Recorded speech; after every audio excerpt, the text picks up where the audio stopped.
ओम शांति 21/2/2024 प्रातः मुरली। ओम शांति। बाप दादा मधुबन। बाबा आज कह रहे हैं, मीठे बच्चे, ज्ञान की तलवार में योग का जौहर चाहिए, तभी विजय होगी। ज्ञान में योग का जौहर है तो उसका असर ज़रूर होगा। मीठे बच्चे, ज्ञान की तलवार में योग का जौहर चाहिए, तभी विजय होगी। ज्ञान में योग का जौहर है तो उसका असर ज़रूर होगा। प्रश्न: तुम खुदा के पैगंबर हो, तुम्हें सारी दुनिया को कौन सा पैगाम देना है? उत्तर: सारी दुनिया को पैगाम दो कि खुदा ने कहा है, तुम सब अपने को आत्मा समझो, देह अभिमान छोड़ो। एक मुझ बाप को याद करो तो तुम्हारे सिर से पापों का बोझा उतर जाएगा। एक बाप की याद से तुम पावन बन जाएंगे।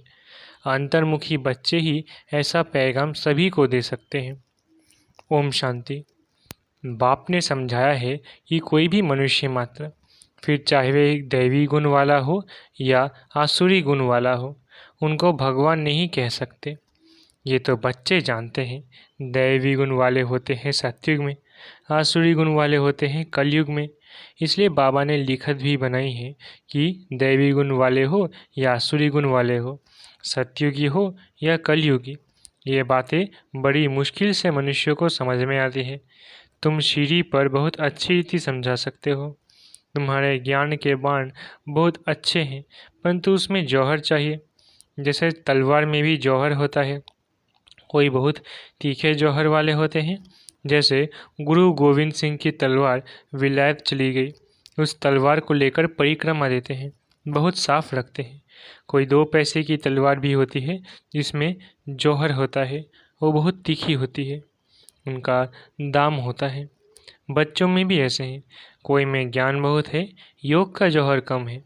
जो बांधेले हैं, गरीब है, वो शिव बाबा को बहुत याद करते हैं, उनमें ज्ञान कम है, योग का जौहर बहुत है। वो तमो प्रधान से सतो प्रधान बन रहे हैं। जैसे एक अर्जुन भील का भी मिसाल दिखाते हैं। अर्जुन से भी भील तीखा हो गया बाण मारने में। अर्जुन अर्थात जो घर में रहते रोज़ सुनते हैं, उनसे बाहर रहने वाले तीखे हो जाते हैं। जिनमें ज्ञान का जौहर है, उनके आगे वो बड़ी दोटे हैं।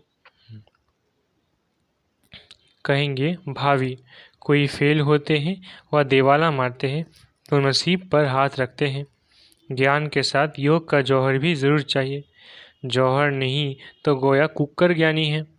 बच्चे भी फील करते हैं। कोई का पति में, कोई का किस में प्यार होता है। ज्ञान में बहुत तीखे होते, लेकिन अंदर खींच खींच रहती है। यहाँ तो बिल्कुल साधारण रहना है, सब कुछ देखते हुए जैसे देखते ही नहीं है। एक बाप से ही प्रीत है, तब तो गाया जाता है, कम कार्डे आदि आदि। ऑफिस आदि में काम करते भी बुद्धि में याद रहे कि मैं आत्मा हूँ। बाबा ने फरमान किया है कि मुझे याद करते रहो। भक्ति मार्ग में भी काम काज करते कोई ना कोई इष्ट देवता को याद करते रहते हैं। वो तो है पत्थर का भूत, उनमें आत्मा तो है नहीं। लक्ष्मी नारायण भी पूजे जाते हैं, वो भी पत्थर की मूर्ति है ना। बोलो इनकी आत्मा कहाँ है? अब तुम समझते हो ज़रूर कोई नाम रूप में है। अब पूजे, अब तुम फिर योग बल से पावन देवता बन रहे हो, एम ऑब्जेक्ट भी है। दूसरी बात, बाप समझाते हैं ज्ञान सागर और ज्ञान गंगाएं इस पुरुषोत्तम संगम युग पर ही होते हैं, बस एक ही समय पर होते हैं। ज्ञान सागर आती ही है कल्प के इस पुरुषोत्तम संगम युग पर। ज्ञान सागर है निराकार परमपिता परमात्मा शिव। उनको शरीर ज़रूर चाहिए जो बात भी कर सके, बाकी पानी की तो बात ही नहीं। ये तुमको ज्ञान मिलता ही है संगम युग पर। बाकी सब के पास है भक्ति। भक्ति मार्ग वाले गंगा के पानी को भी पूजते रहते हैं। पतित पावन तो है एक ही बाप है, वो आते ही एक बार है जब पुरानी दुनिया बदलनी है। अब ये किसको समझाने में बुद्धि भी चाहिए, एकांत में विचार सागर मंथन करना पड़े। क्या लिखे जो मनुष्य समझ जाए कि ज्ञान सागर परमपिता परमात्मा एक शिव ही है। वो जब आते हैं, उनके बच्चे जो ब्रह्मा कुमार कुमारियाँ बनते हैं, वो ज्ञान धारण कर ज्ञान गंगाएं बनते हैं। अनेक ज्ञान गंगाएं हैं जो ज्ञान सुनाते रहते हैं, वो ही सद्गति कर सकते हैं। पानी में स्नान करने से पावन नहीं बन सकते, ज्ञान होता ही है संगम पर। ये समझाने की युक्ति चाहिए, बड़ा अंतर्मुख चाहिए। शरीर का भान छोड़ अपने को आत्मा समझना है। इस समय कहेंगे हम पुरुषार्थी हैं। याद करते करते जब पाप खत्म होंगे तब लड़ाई शुरू होंगी। जब तक सबको पैगाम मिल जाए। पैगाम अथवा मैसेज तो शिव बाबा ही देते हैं। खुदा को पैगंबर कहते हैं ना। तुम सबको ये पैगाम पहुंचाते हो कि अपने को आत्मा समझ परमपिता परमात्मा के साथ योग लगाओ। तो बाप प्रतिज्ञा करते हैं कि तुम्हारे जन्म जन्मांतर के पाप कट जाएंगे। ये तो बाप ब्रह्मा मुख से बैठ समझाते हैं। पानी की गंगा क्या समझाएगी। बेहद का बाप बेहद के बच्चों को समझाते हैं। तुम सत्युग में कितने सुखी संपत्तिवान थे, अभी दुखी कंगाल बन पड़े हो। ये है बेहद की बात। बाकी ये चित्र आदि सब भक्ति मार्ग के हैं। ये भक्ति मार्ग की सामग्री भी बननी है। शास्त्र पढ़ना, पूजा करना, ये भक्ति है ना। मैं थोड़ी ही शास्त्र आदि पढ़ाता हूँ। मैं तो तुम पतितों को पावन बनाने के लिए ज्ञान सुनाता हूँ कि अपने को आत्मा समझो। अभी आत्मा और शरीर दोनों ही पतित है। अब बाप को याद करो तो तुम ये देवता बन जाएंगे। देह के सर्व पुराने संबंधियों से ममत्व मिट गए। गाते भी है, आप आएंगे तो हम और कोई को नहीं सुनेंगे। एक आपसे ही सब संबंध जुड़ेंगे और सब देहधारियों को भूल जाएंगे। अब बाप तुमको अपना वायदा याद कराते हैं। बाप कहते हैं मेरे साथ योग लगाने से ही तुम्हारे विकर्म विनाश होंगे। तुम नई दुनिया के मालिक बन जाएंगे। यह है एम ऑब्जेक्ट। राजाओं के साथ प्रजा भी ज़रूर बननी है। राजाओं को दास दासियाँ भी चाहिए। बाप सब बातें समझाते रहते हैं। अच्छी तरह योग में नहीं रहेंगे, दैवी गुण धारण नहीं करेंगे तो ऊंच पद कैसे पाएंगे। घर में कोई ना कोई बात पर झगड़ा कला होती है ना। बाप लिख देते हैं तुम्हारे घर में कला है इसलिए ज्ञान ठहरता नहीं। बाप पूछते हैं स्त्री पुरुष दोनों ठीक चलते हैं। चलन बड़ी अच्छी चाहिए, क्रोध का अंश भी ना रहे, तब तो दुनिया में कितना हंगामा और अशांति है। तुम्हारे में बहुत ज्ञान योग में तीखे हो जाएंगे तो और भी बहुत याद करने लग पड़ेंगे। तुम्हारी प्रैक्टिस भी अच्छी हो जाएगी और बुद्धि भी विशाल हो जाएगा। बाबा को छोटे चित्र इतने पसंद नहीं आते हैं, सब बड़े बड़े चित्र हो। बाहर मुख्य स्थानों पर रखो, जैसे नाटक के बड़े बड़े चित्र रखते हैं ना। अच्छे चित्र बनाओ जो बिल्कुल ख़राब ना हो। सीढ़ी भी बहुत बड़ी बड़ी बनाकर ऐसी जगह रखो जो सबकी नज़र पड़े। सीट पर ही रंग आदि ऐसा मजबूत हो जो पानी व धूप में खराब ना हो। मुख्य स्थानों पर रख दो, या कहाँ एग्जीबिशन होती है तो मुख्य बड़े 2-3 चित्र ही काफ़ी है। 2-3 चित्र ही काफ़ी है। ये गोला भी वास्तव में दीवार जितना बनना चाहिए। भला 8-10 आदमी उठाकर रखे, कोई भी दूर से देखे तो एकदम क्लियर मालूम पड़ जाए। सत्युग में तो और सब इतने धर्म होते नहीं, वो तो आते ही बाद में है। पहले तो स्वर्ग में बहुत थोड़े मनुष्य होते हैं। अब स्वर्ग है या नर्क, तुम इस पर बहुत अच्छी तरह समझा सकते हो। जो आए उनको समझाते रहो। बड़े बड़े चित्र हो, कैसे पांडवों के बड़े बड़े बुद्ध बनाते हैं। तुम भी पांडव हो ना। शिव बाबा तो संगम पर पढ़ाते हैं। वो श्री कृष्ण है सत्युग का फर्स्ट प्रिंस। तुम समझाते समझाते अपनी राजदाई स्थापन कर लेते हो। कोई पढ़ते पढ़ते छोड़ देते हैं। स्कूल में भी कोई नहीं पढ़ सकते हैं तो पढ़ाई छोड़ देते हैं। यहाँ भी बहुत है जिन्होंने पढ़ाई को छोड़ दिया है, फिर वह स्वर्ग में नहीं आएंगे क्या। मैं विश्व का मालिक, मेरे से कोई 2 अक्षर भी सुने तो वो स्वर्ग में ज़रूर आएंगे। आगे चलकर ढेर सुनेंगे। ये सारी राजधानी स्थापन होती है। कल पहले मिसल। बच्चे समझते हैं हमने अनेक बार राज्य लिया है फिर गंवाया है। हीरे जैसा थे फिर कौड़ी जैसा बने हैं। भारत हीरे मिसल था, अभी फिर क्या हुआ है। भारत तो वो ही होगा ना। इस संगम को पुरुषोत्तम युग कहा जाता है। उत्तम से उत्तम पुरुष भी है, बाकी सब है कनिष्ठ। जो पूज्य थे वही फिर पुजारी बने हैं। 84 जन्म लेते हैं, वो शरीर भी खत्म हो गए, आत्मा भी तमो प्रधान हो गई। जब सतो प्रधान है तब तो पूजते ही नहीं है, चैतन्य में है। अब तुम शिव बाबा को चैतन्य में याद करते हो, फिर पुजारी बनेंगे तो पत्थर को पूजेंगे।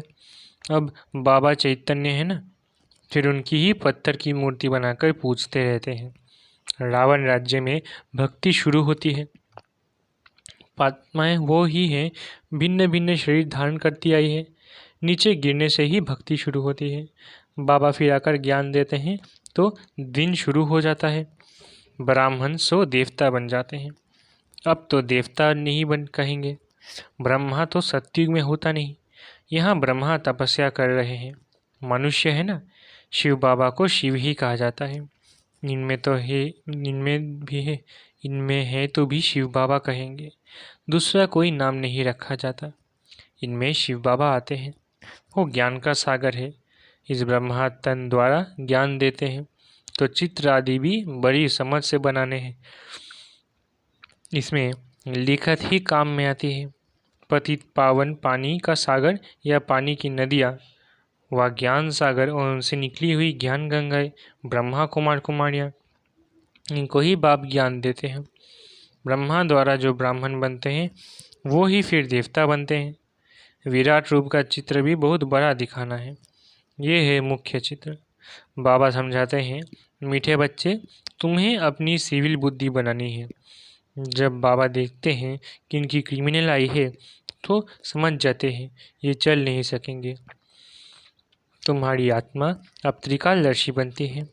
ये कोई बिरला समझते हैं, बहुत बुद्धू है, बाप को फारकती दे देते हैं। ये तो बच्चे समझते हैं कि राजधानी स्थापन हो रही है, उसमें सब चाहिए, पिछाड़ी में सब साक्षात्कार होंगे। फर्स्ट क्लास दास दासियाँ भी बनेंगी। फर्स्ट क्लास दासी कृष्ण की पालना करेगी। बर्तन साफ करने वाली, खाना खिलाने वाली, सफाई करने वाली सब होंगी, यहाँ से ही निकलेंगी। फर्स्ट नंबर वाली जरूर अच्छा पद पाएगी। वो भाषण आती है, बाबा को बच्चों से भाषण आती है, ये बहुत अच्छी मुरली चलाते हैं, परंतु योग कम है। कोई स्त्री पुरुष से भी तीखी हो जाती है। एक ज्ञान में है, कहते हैं बाबा दूसरा पहिया ठीक नहीं है, एक दो को सावधान करना है। प्रवृत्ति मार्ग है ना, जोड़ी एक जैसी चाहिए, आप समान बनाना है। पिछाड़ी में तुम दुनिया को ही भूल जाएंगे। समझते हो ना कि हम हंस है, ये बगुला है, किसमें कोई अवगुण, किसमें कोई चटाभीटी भी चलती है। मेहनत बहुत है भी बहुत सहज। सेकंड में जीवन मुक्ति, बिगर कौड़ी खर्च उनसे ऊंच पद पा सकते हैं। गरीब जो है वो अच्छी सर्विस करते रहते हैं। ये तो पता है ना कि कौन कौन खाली हाथ आए हैं। बहुत कुछ ले आने वाले आज है नहीं, और गरीब बहुत ऊंच मर्तबा पा रहे हैं। अच्छा, मीठे मीठे सिकिले थे बच्चों प्रति माता पिता बाप दादा का याद प्यार गुड मॉर्निंग। रूहानी बाप की रूहानी बच्चों को नमस्ते। हम रूहानी बच्चों की रूहानी माता पिता बाप दादा को याद प्यार गुड मॉर्निंग और नमस्ते नमस्ते नमस्ते। शुक्रिया बाबा। धारणा के लिए मुख्य सार, पहला, ज्ञान तलवार में याद का जौहर भरने के लिए कर्म करते अंतर्मुखी बन अभ्यास करना है कि मैं आत्मा हूँ। मुझ आत्मा को बाप का फरमान है कि निरंतर मुझे याद करो। एक बाप से सच्ची प्रीत रखो। देह और देह के संबंधियों से ममत्व निकाल दो। दूसरा, प्रवृत्ति में रहते एक दो को सावधान कर हंस बन ऊंच पद लेना है। क्रोध का अंश भी निकाल देना है, अपनी सिविल बुद्धि बनानी है। वरदान, साक्षी हो, कर्मेंद्रियों से कर्म कराने वाले कर्तापन के भान से मुक्त अशरीरी भव। वरदान, साक्षी हो, कर्मेंद्रियों से कर्म कराने वाले कर्तापन के भान से मुक्त अशरीरी भव। जब चाहो शरीर में आओ और जब चाहो अशरीरी बन जाओ। कोई कर्म करना है तो कर्मेंद्रियों का आधार लो, लेकिन आधार लेने वाली मैं आत्मा हूँ, ये नहीं भूले। करने वाली नहीं हूँ, कराने वाली हूँ। जैसे दूसरों से काम कराते हो तो उस समय अपने को अलग समझते हो, वैसे साक्षी हो, कर्मेंद्रियों से कर्म कराओ तो कर्तापन के भान से मुक्त अशरीरी बन जाएंगे। कर्म के बीच बीच में 1-2 मिनट भी अशरीरी होने का अभ्यास करो तो लास्ट समय में बहुत मदद मिलेगी। स्लोगन: विश्व राजन बनना है तो विश्व को साकाश देने वाले बनो। स्लोगन: विश्व राजन बनना है तो विश्व को साकाश देने वाले बनो। अच्छा, ओम शांति। शुक्रिया बाबा।